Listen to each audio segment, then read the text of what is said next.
자, 우리 아까 라합은 참 인생이 꼬인 사람이다 라고 얘기를 했습니다.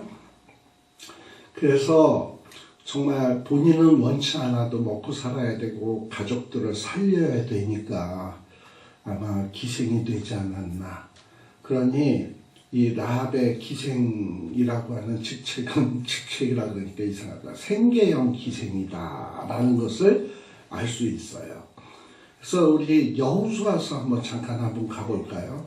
여호수아서 2장 12절에서부터 보게 되면 라합이 뭐라고 얘기하냐. 두 정탐꾼들한테 내가 너희를 선대하였은즉 너희도 내 아버지의 집을 선대하여 나의 부모와 남녀 형제와 무릇 그들에게 있는 모든 자를 살려주어 우리 생명을 죽는 데서 건져내기로 이제 여호와로 맹세하고 내게 진실한 표를 내라. 보통 기생이 되면 집에서 쫓겨나는 게 상례지. 그리고 쫓겨나면 본인이 또 이렇게 가족을 챙길 수가 없죠. 근데 이 여자는 지금 뭐냐면 정탐꾼들에게 내가 너희들 살려주고 선대했으니까 내 가족 다 살려줘야 돼. 이런 걸 보면 가족에 대한 사랑이 대단했던 여자 같다. 그런 면에서 자기가 기생이지만 기생으로서 버는 모든 돈을 아마 가족들을 위해서 쓰지 않았을까. 그리고 가족들도 라합을 기생이라고 멸시하고 천대했다기보다는 이 라합이 성실하게 이렇게 가족들을 돌보니까 비록 기생이지만 라합이 굉장히 집안에서 차지하는 위치가 대단했던 것 같다라는 것을 알 수 있어요. 그걸 알 수 있는 것이 나중에 이스라엘 백성들이 여리고를 점령하기 위해서 하루에 한 바퀴, 그러면서 6일 동안 돌잖아. 그리고 마지막 날 7바퀴 돌잖아요. 여러분들이 여리고 사람 입장에서 생각해 보세요. 적들이 쳐들어와가지고 자꾸 자기네 성을 돌아. 얼마나 위기의식을 느끼겠습니까? 그리고 여리고를 지키는 여리고 군사들은 얼마나 초긴장이 돼 있을까요? 그런데 그런 상황에서 이 라합의 식구들, 형제들 식구들이 다 라합의 집에 모인다? 그리고 이 라합과 그 식구들은 지금 이스라엘 백성들이 하루 한 바퀴 그런 식으로 6번 돌 거고 마지막 날 13번 돈다는 사실을 아나요? 모르나요? 그러니까 7일 뒤에 망한다는 걸 이 사람들은 몰라. 이게 하루 만에 끝날지 한 달이 걸릴지 1년이 걸릴지를 모르는 거예요. 그런데 무작정 라합의 말만 믿고 라합의 집에 와서 7일 동안 있는다? 그 위기 상황에? 그게 쉬운 얘기겠어요? 근데 그렇게 가족들이 라합의 요구에 그 집에 와서 라합의 집에 와서 조용히 라합이 시키는 대로 지시하는 대로 라합의 집에 머물렀다라고 하는 것은 평소 라합이 비록 기생이 있지만 어떤 식구들에게 굉장히 인정받는 인물이었기 때문에 이렇게 가족들을 통솔할 수 있지 않았을까라는 생각이 든단 말이죠. 그렇잖아요. 네. 이런 면에서 이 라합은 대단한 인물이다라는 것을 알 수 있고요. 또 여호수아서 2장 10절에서부터 보게 되면 이 2장 9절에서부터 거기에 보면 정탐꾼들에게 하는 얘기가 나와요. 여호와께서 이 땅을 너희에게 주신 줄을 내가 안다. 우리가 너희를 심히 두려워하고 이 땅 백성이 다 너희 앞에 간달이 녹나니 이는 너희가 애굽 땅에서 나올 때에 여호와께서 너희 앞에서 홍해물을 마르게 하신 일과 너희가 요단 저편에 있는 아모리 사람들을 전면시킨 일을 우리가 들었다. 뭐 이런 얘기를 해요. 이 얘기를 하는 거 보면 이 라합이 나름 신앙이 있네. 여호와 하나님은 뭐 삼천하지의 하나님이시다. 막 11절에 보면 이런 고백까지 한단 말이에요. 예. 이런 걸 보면 라합이 믿음이 있었구나라는 거예요. 자, 그러면 비록 라합이 인생이 꼬였지만 이렇게 라합이 믿음 있는 사람이 된 것은 왜 이렇게 믿음 있는 사람이 되었을까라는 거예요.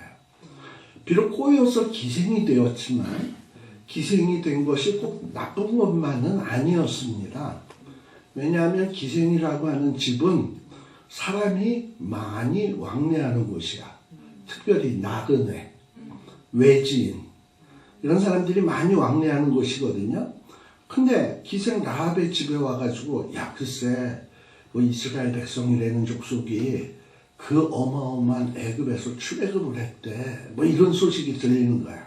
그걸 전해주는 거야. 라합 집에서.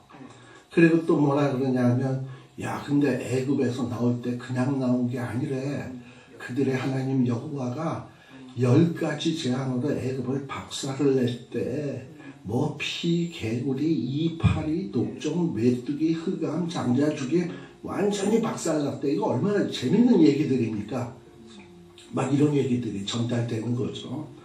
그리고 그냥 나온 게 아니라 또 홍해가 앞에 있었는데 글쎄 모세가 지팡이를 짠 하니까 홍해가 쫙 갈라졌대. 그리고 이스라엘 백성들이 광야에서 그 먹을 것 없는 동안 40년 동안 굶지를 않았다는 거야. 그리고 그 물 없는 곳에서 막 반석을 치면 물이 나오고 뭐 이런 얘기를 막 들은 거죠.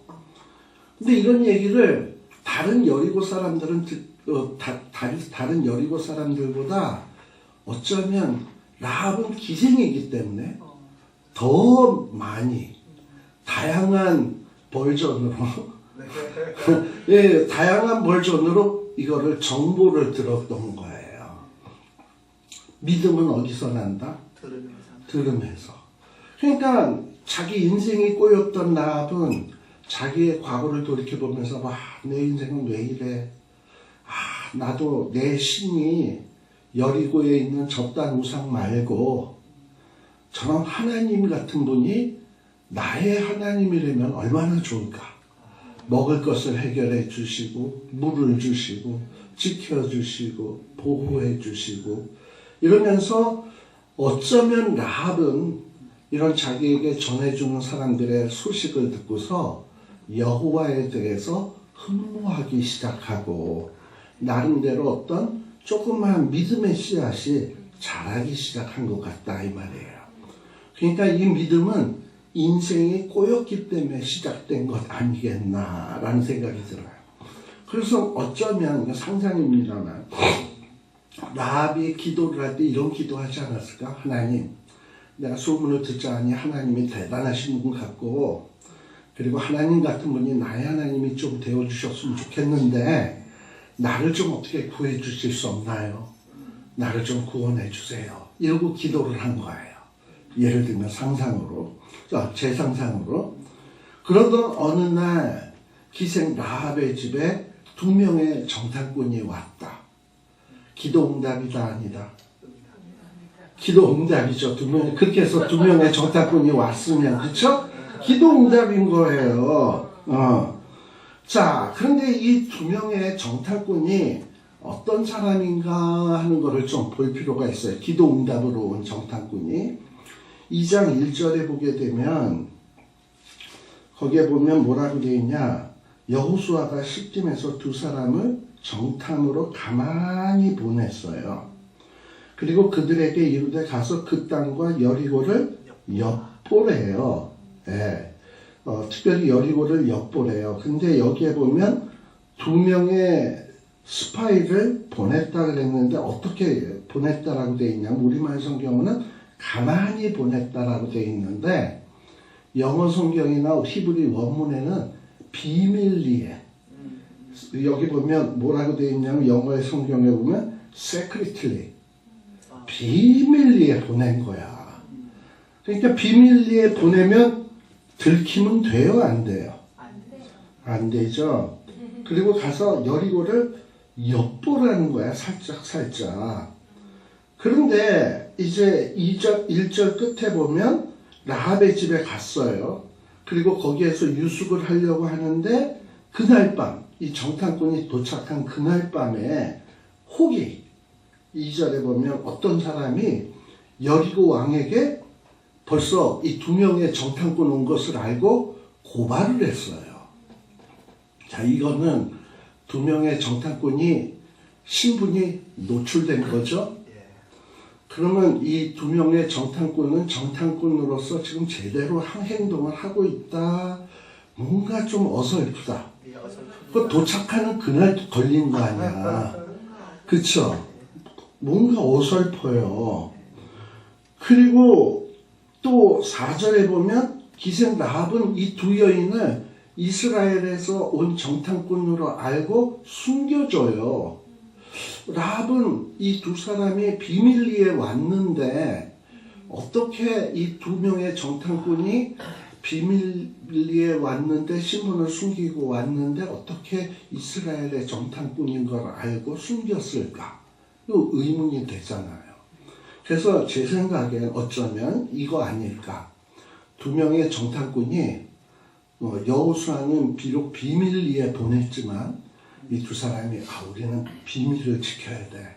노출되면 안 돼. 2 사람이 오면서 그런 얘기를 하고 왔겠죠. 그래가지고 이제 여리고를 몰래 침투해서 들어와서 제일 만만한 데가 기생집이니까 기생집의 문을 둥둥둥 두들고선 라합이 딱 나오니까 우리는 정탐꾼인 거 비밀이니까 말하면 안 돼. 이러고서는 우리는요 진짜 이스라엘 사람 아니고요. 우리는 진짜 스파이 아니거든요. 지나가는 나그네니까 우리를 좀 하루 묵게 해주실 수 있겠습니까? 이렇게 얘기하지 않았을까? 그러면 그 기생집에는 라합만 있는 게 아니라 또 여러 사람이 있을 거 아니에요. 왜 어벙하고 어리버리한 사람 2 사람 오더니 우리 진짜 이스라엘에서 안 왔고 우리 진짜 스파이 아니고 지나가는 나그네이니까 하루 묵게 해달라? 수상하잖아. 그러니까 그날 밤에 혹이 이상한 놈들이 와서 지들 이스라엘 사람 아니라 그러고 스파이 아니라 그러고 자기네들을 묵게 해달라 그러니까 딱 가서 왕에게 잃는 것이 가장 합리적인 추측 아니겠습니까? 그리고 그렇게 하니까 라합도 얘 뭐야? 얘 이스라엘에서 온 사람이야? 이런 생각이 딱 들 거 아니에요. 그리고 이스라엘에서 온 사람이라는 걸 딱 느끼는 순간 라합은 무슨 생각을 하겠습니까? 하나님이 살아계신다면 나를 이쁘게 여기신다면 나를 좀 구원해 주세요 기도했더니 드디어 하나님이 응답으로 2명의 정탐꾼을 보내주셨구나. 이렇게 하고서 2 사람을 봤는데 이 상태가 영 안 좋아. 말하는 것이 이렇게 바보같이 말하고 신분이 노출되고 이러니까 라합은 어떻게 해야 됩니까? 얘를 믿었다가는 내가 이거 잘못되겠다. 오히려 얘를 내가 숨겨줘야 되겠다. 해가지고 2명을 숨긴 거죠. 그래서 이 라합은요, 원래 진짜 정탐꾼이라면은 이 숨는, 숨는 거, 이런 거 전문적으로 훈련받잖아. 위장, 이런 것들 훈련받잖아. 근데 지금 라합이 숨겨주겠다고 그러면은 걱정 마. 우리가 알아서 할 거야. 그리고 당신은 우리를 집에 들였기 때문에 당신은 위험할 수 있으니까 잠깐만 있어봐. 라합을 꽁꽁 묶어놓고 자기네들이 휙 하고 도망을 가야 이게 정말 정탐꾼 나온 거잖아요. 그리고 나중에 오면 너가 위험에 처할 수 있으니까 그 스파이들이 나를 이렇게 꽁꽁 묶었다. 이러면 너는 살아남을 수 있으니까. 이러고 정탐꾼이 뭘 척척척 해야 되는데 지금 여기에 나오는 걸 보면 2 정탐꾼은 멍청하게 가만히 있고 라합이 지붕으로 올라오라. 그리고 막 이렇게 해서 숨겨주고 여기 가만히 있으라. 그러면 얘네들은 그냥 라합은 정탐 무슨 이런 거랑 전혀 관계없는 여자인데 이 여자의 말을 고분고분하고 따르고 있다라는 거예요. 그리고 2장 4, 5절에 보게 되면 이제 도망갈 때도 어떻게 하냐? 이제 이 정탐꾼이 들어왔다라는 소문을 듣고 여리고 왕이 군인들을 라합의 집으로 보냈죠. 그래서 이제 라합의 집을 수색하려고 하니까 라합이 얼마나 머리가 좋으냐 하면 뭐 우리 같으면 어떻게 하겠어요? 군인들이 와서 여기 수상한 사람 온 적 없어? 없어요. 정말이야? 정말이에요? 이렇게 끝날 거 아니에요. 근데 라합은 그렇게 해서는 해결이 안 될 거를 아는 여자야. 지혜가 뛰어나서. 그래서 이 여자는 뭐라고 얘기를 하냐면 두 사람 왔어. 여기 오지 않았냐 그랬더니 없어요. 이런 게 아니라 왔었는데 방금 전에 나갔다. 성문 닫을 시간에. 그러니 빨리 쫓아가면 뒤따라갈 수 있다. 그러니 시간 지체 말고 빨리 쫓아가라. 이런 거예요. 만일에 그냥 없다. 나 여태 온 적 없다. 나 그들 모른다. 이러면 군인들이 들어와서 수색했을까 안 했을까? 했습니다. 하죠. 네. 근데 지금 뭐냐면 얘네들 지금 방금 나갔다. 빨리 쫓아가면 만난다. 잡을 수 있다. 이러면 급하다라는 걸 얘기해 준 거죠. 이게 소위 뭐냐면 홈쇼핑 작전이야. 홈쇼핑. 지금 잔고가 4개 남았습니다. 5분 남았습니다. 곧 팔릴 것 같습니다. 이러면 사람들은 홈쇼핑의 물건을 이것저것 따져보고 사잖아요. 그런데 이렇게 급하다 그러면 따져 안 따져? 안 따지고 알아보려고 따지고 야 이거 마감되기 전에 사야겠다. 이거 산단 말이지. 그러니까 이 두 정탐꾼도 어떻게 하는 거냐면 그 수색하러 온 사람들도 라합의 말을 듣고 이거 급하구나. 뭐 이 집을 수색해야 되겠다. 뒤져가야 되겠다. 이거 생각할 여가가 없는 거야. 지금 그거 하다 보면 놓칠 것 같아. 그러니까 냅다 따라가는 거예요. 누가 더 이 정탐꾼 같습니까? 라합하고.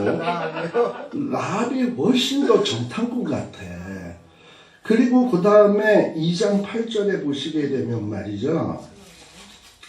이제 라합이 두 사람을 따돌리고, 군인들을 따돌리고, 이제 이 두 사람이 숨어 있는 곳에 왔어요. 네. 근데 8절에 보면 이 두 사람은 뭘 하고 있습니까? 눕기 전에. 마음도 편해, 얘네들. 지금 정탐꾼으로 와서 숨어 있는데 잠이 옵니까?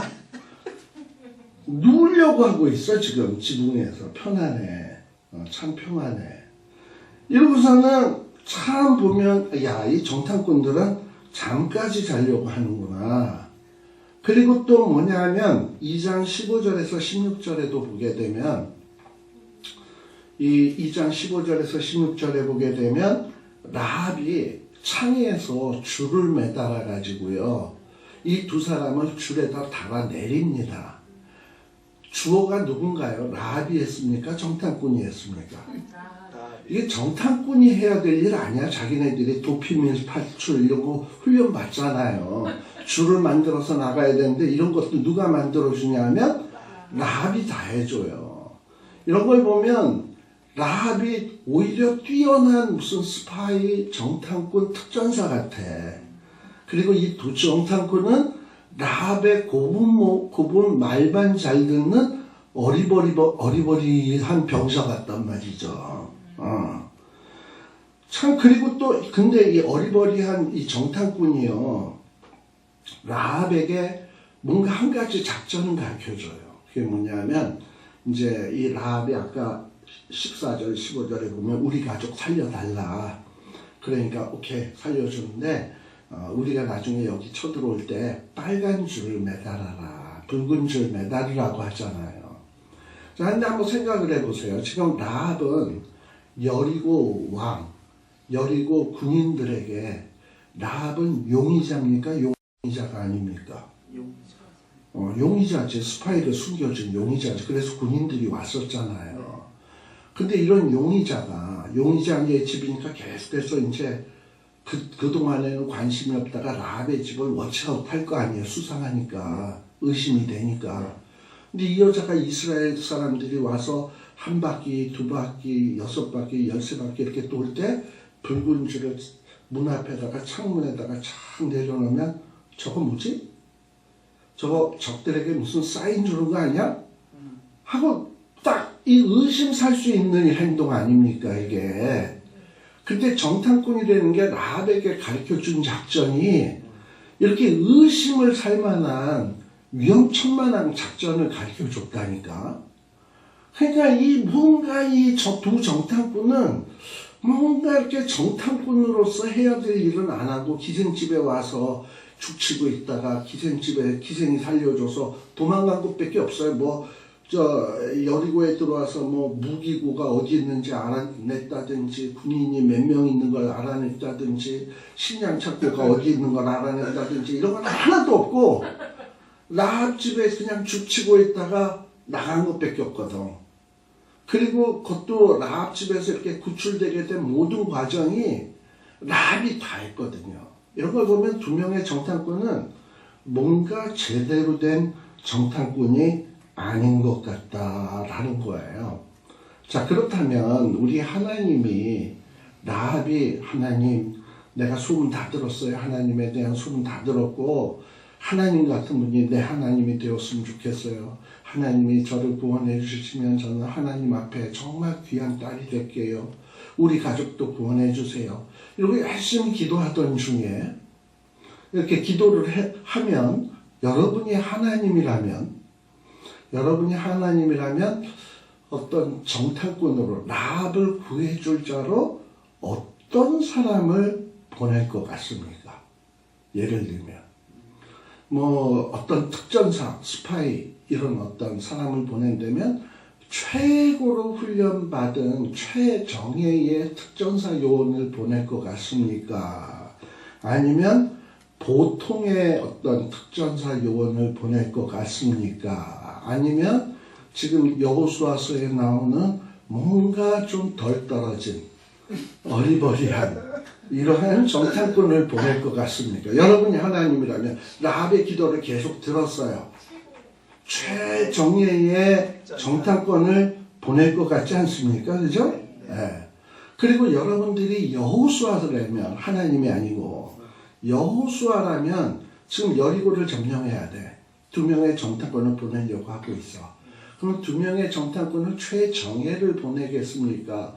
보통의 특전사 요원을 보내겠습니까? 어리버리를 보내겠습니까? 최고죠. 이게 우리 생각이야. 근데요, 여호수아는 트라우마가 있어요. 어떤 트라우마냐? 이 여호수아는 과거에 자기가 정탐꾼을 했던 사람이잖아. 12명 파송될 때 뽑혀서 정탐하러 들어간 사람이거든요. 근데 자기 동료들도 각 지파에서 한 명씩 뽑았으니까 얼마나 최정예 사람들이 뽑혔겠습니까? 자기도 마찬가지고. 그러니까 최정예 사람들이 딱 들어갔는데, 정탐하고 딱 돌아왔는데, 보니까 10명의 정탐꾼이 와서 순 헛소리만 하고 자빠진 거야. 백성들을 낙심시키고 절망시키는 말만 한 거야. 그리고 오로지 자기와 갈렙만이 제대로 된 보고를 한 거예요. 그러면서 이 여호수아는 어떤 생각을 했냐? 이런 정탐하는 일은 군사훈련을 잘 받고 빠리빠리하고 똑똑하다고 좋은 사람, 좋은 스파이가 아니다. 정말 이 하나님의 백성의 스파이는 믿음 좋은 사람이어야 된다. 이제 이런 생각을 아마 여호수아는 했겠죠. 그래가지고 이제 여리고를 점령 앞두고 믿음 좋은 사람을 찾았는데, 근데 얘네들을 보니까는 어떻다? 상태가 좀 안 좋아. 믿음은 좋은데 정탐꾼으로서의 어떤 스킬이나 이런 것들은 전혀 덜 떨어지는 거예요. 그래서 여호수아 2장 1절에 이 정탐꾼을 보낼 때 어떻게 한다?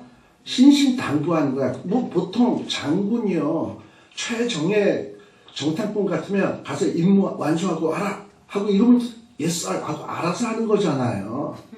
근데 여호수아는 이 두 정탐꾼이 못 믿어오니까 이 두 정탐꾼을 어떻게 보냈다? 세크리트리 가만히, 그리고 너희들 가서 막 그냥 티내고 나지지 말고 엿보고만 다녀라, 이렇게선 얘기를 한 거지. 근데 얘네들이 믿음은 좋으니까 여호수아의 말을 순종하는 거죠. 우리는 비밀을 지켜야 돼. 우리는 엿보기만 해야 돼. 그래서 라합의 집에 와서 뭐라 그러는 거예요? 우리는 절대 이스라엘 사람이 보내지 않았고, 우리는 스파이 아니고, 우리는 지나가는 나그네이온데 잠시 묵었다 가게 해주세요. 이러고 얘기한 거죠. 그러니까 나름대로 최선을 다하는 거야, 이 사람들은. 그러나 그러는 순간 이 라합에게 다 들통이 나버린 거죠. 근데 생각을 해봅시다. 여러분들 만일에 일반 아까 제가 세 가지 경우가 있다 했어요. 일반 특전사를 보낼 수 있을 것이고 하나님이 기도응답으로 최정예를 보낼 수 있을 것이고 또 지금처럼 실제는 지금 어리버리를 보낸 거 아닙니까? 세 케이스를 생각할 수 있는데 자 먼저 일반부터 해봅시다. 일반 특전사면은 뭐 도피 및 탈출, 은폐, 정체 감추는 훈련 잘 훈련 받았을 거 아니에요. 그러면 이 사람들은 여리고를 정말 샥 잠입해서 들어갔을 거야. 아무도 눈치 못 채게.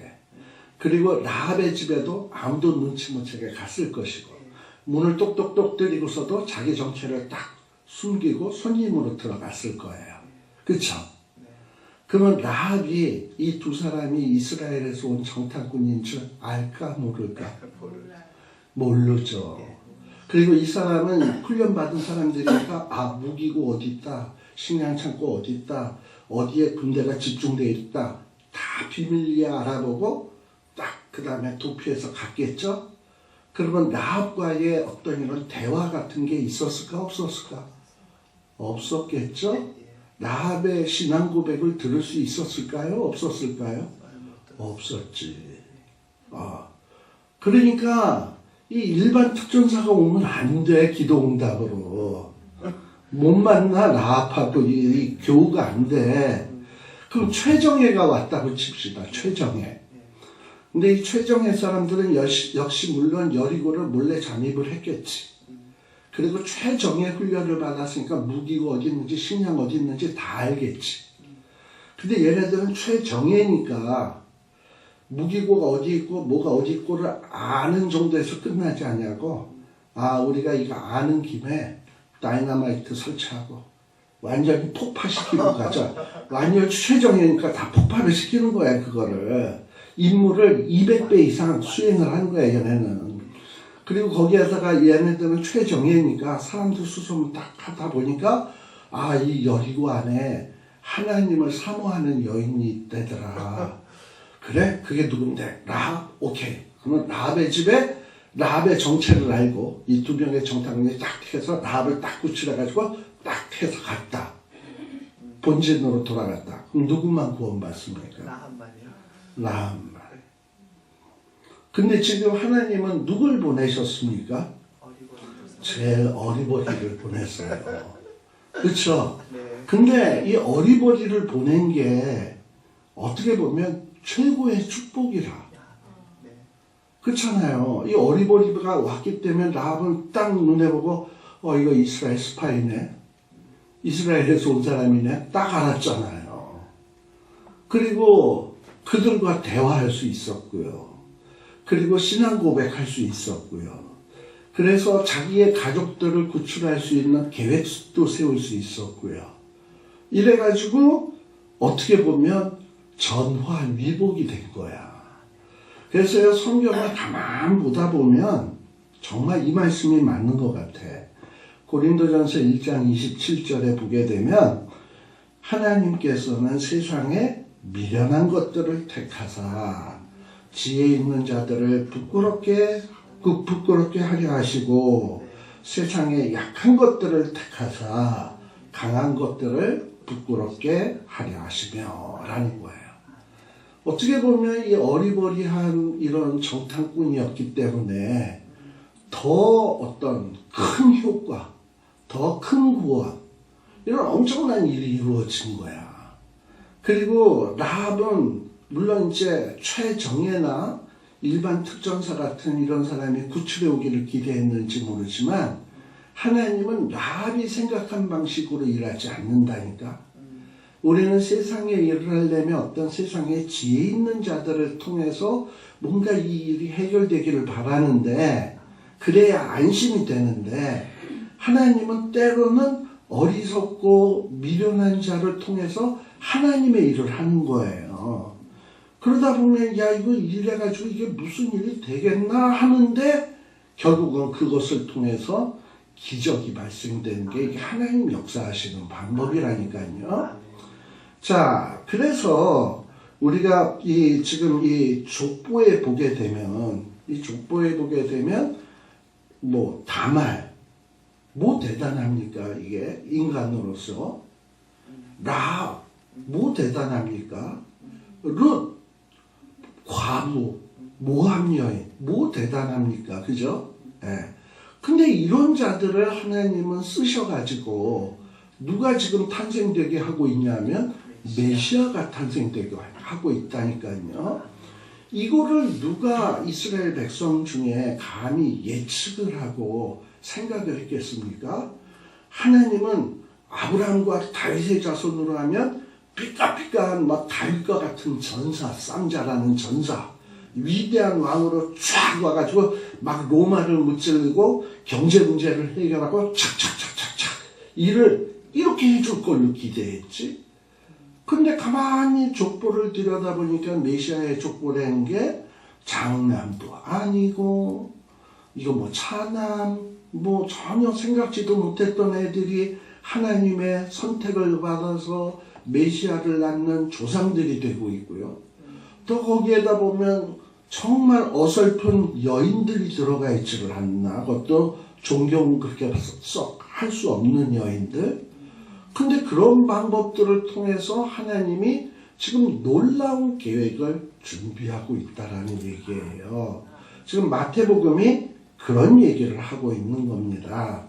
그러니까 우리도 늘 어떤 이제 이런 생각할 수 있어요. 우리가 인생을 살아오면서 내 인생이 늘 평탄했으면 좋겠다. 그리고 어떤 사람은 자기의 인생이 꼬인 곳을 놓고 내 인생은 왜 이렇게 꼬이기만 하는 걸까 불평할지 모르지만 이런 기대를 가져야 된다니까. 하나님은 꼬인 인생, 죄인들의 인생, 연약한 자들의 인생, 어리석은 자들의 이 인생을 하나님은 구원하시기 위해서 이 땅 위에 오셨다. 그리고 이 구원의 방법은 정말 우리 인생들이 예측하거나 기대한 방식이 아닌 하나님의 방식으로 하신다. 그래서 어리석은 자를 듣고 미련한 자들을 들어서 결국 하나님이 이 일을 해내신 다음에 누구를 부끄럽게 하신다? 지혜로운 자, 강한 자들을 부끄럽게 하시고 또 지혜로운 자, 강한 자들도 하나님의 측량할 수 없는 지혜를 목도함으로 인해서 결국 하나님의 그 놀라운 지혜를 찬양할 수밖에 없도록 만드시는 그렇게 역사를 운영해 가시는 하나님이다라는 것을 이 족보 안에서 우리들이 발견해낼 수가 있다라는 거예요.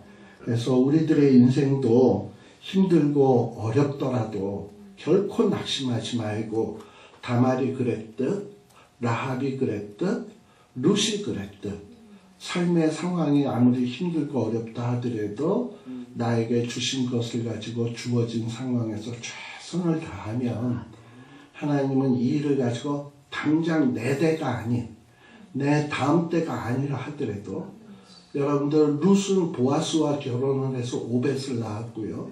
오벳은 이새를 낳았고요. 이새는 다윗을 낳았어요. 그러니까 룻으로부터 1대, 2대, 3대에 가서 다윗이라는 인물이 등장할 것을 룻이 어떻게 알았겠습니까? 그런데 자기 일에 충실하다 보니까 하나님은 룻을 축복하셔서 그 다음 때는 아니고 자기 생일 때는 아니지만 다음에서 하나님이 놀라운 인물을 룻의 혈통에서 태어나게 했다라는 거예요. 그래서 정말 나중에 룻이 천국에 갔을 때 하나님 내가 그때 시어머니를 위해서 이삭 주고 이렇게 열심히 살았었는데 그게 뭐 그렇게 대단한 일이라고 다윗과 같은 아들을 낳게 하셨나이까. 또 거기서 끝나지 않냐고 그 내가 한 일이 뭐가 대단한 일이길래 다윗의 후손 예수 그리스도까지 낳는 이런 영광의 족보에 내 이름이 들게 하셨나이까. 아마 하나님 앞에 이런 고백을 하지 않겠어요. 그랬을 때 하나님은 뭐라 그러실까? 네가 한 일이 적다니 그게 얼마나 큰 일인데. 그러면서 룻을 칭찬해 주셨을 것이다 라고 저는 생각이 돼요. 그래서 저와 여러분들이 뭐 세계적인 미인은 아니고 또 세계적으로 최고의 실력가는 아니지만 어쨌든 내게 주신 능력, 내게 주신 달란트, 내게 주신 시간, 내게 주신 건강 이것 가지고 어떻게 하면 하나님이 기쁘시게 할까? 어떻게 하면 주님을 섬길까? 여기에 노력을 하다 보면 뭐 남들이 볼 땐 작은 일이지. 그러나 그 적은 일이 하나님은 크게 여기셔서 거기에서 놀라운 후대의 역사를 창조하는 한 조각으로 우리를 사용하실 겁니다. 그래서 우리가 이 마태복음의 족보도 어떻게 보면 건성으로 보면 되게 뭐 무미건조하고 낳고 이런 것 같지만 거기에 나오는 인물 하나하나 곰곰이 새겨보면서 이 족보를 다시 들여다보다 보면 이 안에는 많은 우리에게 교훈을 주는 이런 중요한 의미 있는 이야기들이 있구나라는 걸 생각하시고 우리 주님이 정말 어떤 분이신가 우리 인간의 기대와는 달리 하나님의 불예측성 속에서 정말 하나님의 우리 사람들의 기대를 초월한 방법으로 인류를 구원하러 오신 분이다라는 것을 좀 이렇게 눈치를 챌 수 있는 여러분 되시길 바랍니다. 오늘 여기까지 하고 다음 시간에는 이제 한 6절 이후서부터 해야 되겠네. 네, 기도하겠습니다. 하나님 아버지 감사드립니다. 우리에게 이렇게 귀한 말씀 주셔서 이 모양 저 모양으로 이 말씀 붙들고 생각하게 하시고 하나님께서 우리에게 주시는 교훈들을 이렇게 마음에 새기게 하여 주시니 감사드립니다. 이건 마음에 잘 새기고 이 말씀대로 뚜벅뚜벅 살아 비록 대단한 일은 이루지 못해도 최선을 다해서 우리 하나님 앞에 인정받게 하여 주시고 이것이 후일에 하나님 나라 확장에 크게 쓰임받을 수 있기를 간절히 소원합니다. 예수님 이름으로 기도드리옵나이다. 아멘. 마치겠습니다. 수고하셨습니다.